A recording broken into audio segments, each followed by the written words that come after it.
Very good morning to all of you. मेरे YouTube channels में आपका बहुत बहुत स्वागत है। आज 30 जुलाई है और आज के जितने भी करंट अफेयर्स के क्वेश्चन तैयार होंगे उन सभी को हम डिस्कस करेंगे और साथ ही साथ उससे जुड़े हुए महत्वपूर्ण फैक्ट्स पर भी हम नज़र डालेंगे। लेकिन दोस्तों, आपसे एक रिक्वेस्ट है, हमारा ये यूट्यूब चैनल्स अभी शुरुआती दौर में है, इसीलिए आपकी मदद से ही ये यूट्यूब चैनल्स आगे बढ़ सकता है। इसीलिए इस यूट्यूब चैनल को प्लीज़ सब्सक्राइब करें और बेल आइकन पर क्लिक करें और अपने दोस्तों को भी इसको शेयर करें। चलिए आज के करंट अफेयर्स शुरू करते हैं। देखते हैं पहला पॉइंट। किस राज्य सरकार ने मुख्यमंत्री नाश्ता योजना शुरू की? इसका सही आंसर है दोस्तों, इसका सही आंसर बताएं। इसका सही आंसर है तमिलनाडु। इससे जुड़े हम कुछ महत्वपूर्ण फैक्ट देखते हैं। तमिलनाडु सरकार ने शुरू की मुख्यमंत्री नाश्ता योजना। तमिलनाडु सरकार ने 2022-23 के दौरान राज्य भर में कक्षा 1 से 5 में 1.14 लाख से अधिक बच्चों को लाभान्वित करने के लिए 1545 सरकारी प्राथमिक विद्यालयों में मुख्यमंत्री नाश्ता योजना के पहले चरण को लागू करने का आदेश जारी किया है। अब इसमें बात हुई तमिलनाडु की, तो इससे जुड़े हुए फैक्ट देखते हैं। तमिलनाडु की राजधानी होगी चेन्नई। तमिलनाडु के मुख्यमंत्री M.K. स्टालिन। तमिलनाडु के राज्यपाल R.N. रवि। चलिए अगला पॉइंट पर डिस्कस करते हैं। एशिया कप 2022 किस देश में आयोजित किया जाएगा? इसका करेक्ट आंसर होगा दोस्तों UAE। इससे महत्वपूर्ण फैक्ट पर भी हम नजर डालते हैं। श्रीलंका की जगह अब UAE में खेला जाएगा एशिया कप 2022। एशियाई क्रिकेट परिषद ACC के अनुसार एशिया कप 2022 अब संयुक्त अरब अमीरात में आयोजित किया जाएगा। पहले यह इवेंट श्रीलंका में होने वाला था। हालांकि द्वीप राष्ट्र में आर्थिक संकट के कारण टूर्नामेंट को संयुक्त अरब अमीरात में स्थानांतरित कर दिया गया है, लेकिन खेल की मेजबानी के अधिकार अभी भी श्रीलंका के पास ही रहेंगे।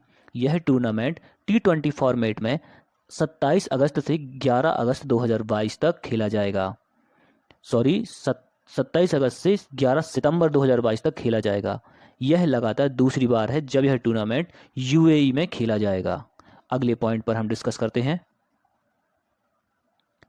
हाल ही में पद्मश्री से सम्मानित श्री सुशोभन बनर्जी का निधन हो गया है। वह किस क्षेत्र से संबंधित थे? दोस्तों, इसका करेक्ट आंसर है ऑप्शन C, चिकित्सा। इससे संबंधित महत्वपूर्ण फैक्ट हम देखते हैं। श्री पद्मश्री से सम्मानित डॉक्टर सुशोभन बनर्जी का निधन हो गया। यह बंगाल के सुप्रसिद्ध डॉक्टर थे। इनको लोग 1 रुपए वाले डॉक्टर की उपाधि से जानते थे। वे 83 वर्ष के थे। राज्य में मात्र 1 रुपए में चिकित्सा सुविधा मुहैया कराने को लेकर डॉक्टर बनर्जी को इस नाम से जाना जाता था। चलिए अगले पॉइंट पर डिस्कस करते हैं। हाल ही में भारत को किस देश से MS-60 रोमियो हेलीकॉप्टर प्राप्त हुए हैं? इसका करेक्ट आंसर है दोस्तों ऑप्शन D, अमेरिका से। इसके बारे में भी हम देखते हैं जानकारी। भारतीय नौसेना ने अमेरिका से 2 और MS-60 रोमियो मल्टीपर्पज हेलीकॉप्टर प्राप्त किए हैं। नौसेना अपनी समग्र लड़ाकू क्षमता को बढ़ाने के प्रयास के तहत ये हेलीकॉप्टर खरीद रही है। इसके साथ ही नौसेना को प्राप्त हुए इस श्रेणी के हेलीकॉप्टर की कुल संख्या बढ़कर 5 हो गई है। नौसेना अपनी समग्र लड़ाकू क्षमता को बढ़ाने के प्रयास के तहत ये हेलीकॉप्टर खरीद रही है। चलिए अगले पॉइंट पर डिस्कस करते हैं। भारत में जन्मे पंजाबी सिंगर बलविंदर सफारी का निधन हो गया। वे किस देश के निवासी थे? इसका करेक्ट आंसर है option number C, Britain. Britain के प्रसिद्ध पंजाबी गायक बलविंदर सफारी का निधन हो गया। ये ब्रिटेन के लोकप्रिय पंजाबी गायक थे और ये 63 साल के थे। सफारी कुछ सप्ताह पहले ही कोमा से बाहर आए थे। पंजाब में जन्मे सफारी ब्रिटेन बर्मिंघम में रहते थे और 1980 से ब्रिटेन में भांगड़ा के लिए मशहूर थे। उन्होंने 1990 में सफारी वॉइस बैंड की स्थापना भी की थी। चलिए अगला पॉइंट देखते हैं। इंग्लैंड के लिलेस्टर क्रिकेट ग्राउंड का नाम किस पूर्व भारतीय क्रिकेटर के नाम पर रखा गया है? इसका करेक्ट आंसर है दोस्तों option number B, Sunil Gavaskar. देखिए, इंग्लैंड के लिलेस्टर ग्राउंड का नाम अब सुनील गावस्कर जी के नाम पर रखा जाएगा। लिलेस्टर क्रिकेट ग्राउंड, जिसका स्वामित्व Bharat sport and cricket club के पास है, भारतीय क्रिकेट को एक निश्चित ऊंचाई तक ले जाने में उनके अपार योगदान को देखते हुए इस मैदान का नाम गावस्कर दिया गया है। चलिए अगले पॉइंट पर डिस्कस करते हैं। किस बैंक ने पटना बिहार में अपना पहला करेंसी चेस्ट शुरू किया है?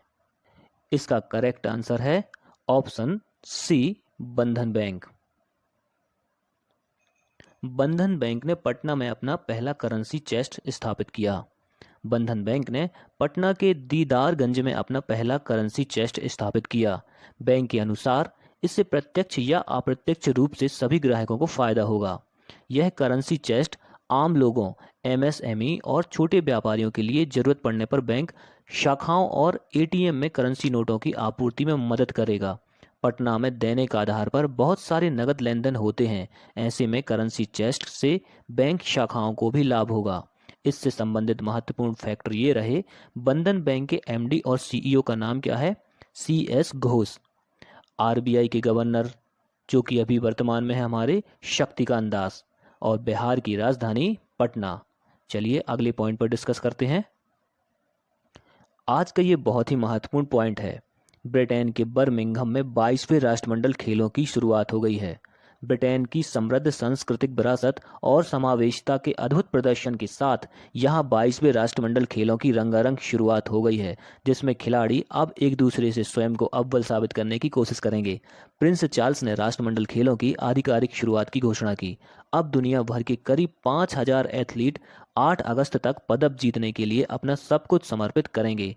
इसके आगे कुछ इससे जुड़े और फैक्ट हम पर नज़र डालते हैं। इसके मुख्य बिंदु ये हैं कि भारत के ध्वजवाहक स्टार शटलर पीवी सिंधु और पुरुष हॉकी टीम के कप्तान मनप्रीत सिंह थे। मतलब ध्वजवाहक जो थे वो पीवी सिंधु और मनप्रीत सिंह जी थे। 2 बार की Olympic gold medalist PV Sindhu लगातार दूसरे कॉमनवेल्थ गेम्स में भारत की ध्वजवाहक रहीं। उनके बाद दूसरे ध्वजवाहक टोक्यो ओलंपिक में कांस्य पदक जीतने वाले मनप्रीत सिंह रहे। सिंधु कॉमनवेल्थ में भी गोल्ड और सिल्वर मेडल जीत चुकी हैं। इस कॉमनवेल्थ गेम्स के कुछ मुख्य बिंदु इस प्रकार हैं। कॉमनवेल्थ ओपनिंग सेरेमनी को इंग्लैंड के प्रिंस चार्ल्स ने संबोधित किया। इसी के साथ गेम्स की भी विधिवत रूप से शुरुआत हो चुकी है। अब 11 दिनों तक दुनिया के 72 देशों के एथलीट अपना जलवा बिखेरते दिखाई देंगे। कॉमनवेल्थ गेम 28 जुलाई से 8 अगस्त तक चलेंगे। इस विशाल खेल आयोजन में लगभग 72 देशों के 5000 से ज़्यादा एथलीट भाग लेने जा रहे हैं। भारत की ओर से 200 से ज़्यादा खिलाड़ी भाग ले रहे हैं। पिछली बार 2018 गोल्ड कोस्ट कॉमनवेल्थ गेम में भारत ने कुल 26 गोल्ड, 20 सिल्वर और 20 ब्रांज मेडल जीते थे। दोस्तों, इस पॉइंट से बहुत सारे क्वेश्चन आने वाले एग्जाम से बनने वाले हैं, इसीलिए इनको आप हमेशा याद रखना। तो आज की यह करंट अफेयर्स की सीरीज यहीं समाप्त होती है। दोस्तों, अगर आपको यह वीडियो अच्छा लगा है, हेल्पफुल लगा है, तो आप इस वीडियो को लाइक ज़रूर करें और अपने दोस्तों में इसको शेयर करें। और प्लीज़ इस यूट्यूब चैनल को ज़रूर सब्सक्राइब करें और बेल आइकन के बटन पर क्लिक करें, जिससे नया आने वाला वीडियो आप तक सबसे पहले पहुंच सके। तो आपका दिन शुभ हो, मंगलमय हो। धन्यवाद दोस्तों।